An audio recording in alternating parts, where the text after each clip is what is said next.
ഇടത് സർക്കാർ അധികാരത്തിൽ വന്നതിനു ശേഷം 28 കേസുകളിൽ UAPA ചുമത്തിയിട്ടുണ്ടെന്ന് മുഖ്യമന്ത്രി പിണറായി വിജയൻ. ചില പോലീസ് ഉദ്യോഗസ്ഥർ തെറ്റിദ്ധാരണ മൂലം ചുമത്തിയ UAPA പിൻവലിക്കും.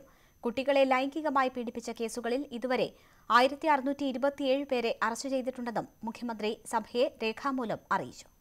ഭീകരവിരുദ്ധ നിയമത്തിന് LDF എതിരായിട്ടും ഈ സർക്കാർ അധികാരത്തിൽ വന്ന ശേഷം 27 കേസുകളിൽ UAPA വകുപ്പ് ചുമത്തിയിട്ടുണ്ടെന്ന് മുഖ്യമന്ത്രി പിണറായി വിജയൻ സഭയെ രേഖാമൂലം അറിയിച്ചു.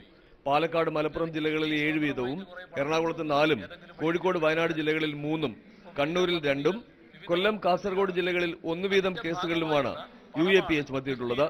ഈ കേസുകളിൽ സർക്കാർ നിർദ്ദേശപ്രകാരം പോലീസ് മേധാവി നടത്തിയ പുനഃപരിശോധനയിൽ ചില കേസുകളിൽ നിന്നും UAPA വകുപ്പ് ഒഴിവാക്കാൻ തീരുമാനിച്ചിട്ടുണ്ടെന്നും മുഖ്യമന്ത്രി സഭയെ അറിയിച്ചു. കുട്ടികളെ ലൈംഗികമായി പീഡിപ്പിച്ചത് സംബന്ധിച്ച കേസുകളിൽ 1627 പേരെ കഴിഞ്ഞ ഒരു വർഷത്തിനിടെ അറസ്റ്റ് ചെയ്തിട്ടുണ്ട്. ഇതു സംബന്ധിച്ച 1671 കേസുകൾ രജിസ്റ്റർ ചെയ്തു. കുട്ടികളെ തട്ടിക്കൊണ്ടുപോയത് സംബന്ധിച്ച 142 പരാതികളിൽ 165 പേരെ അറസ്റ്റ് ചെയ്തു.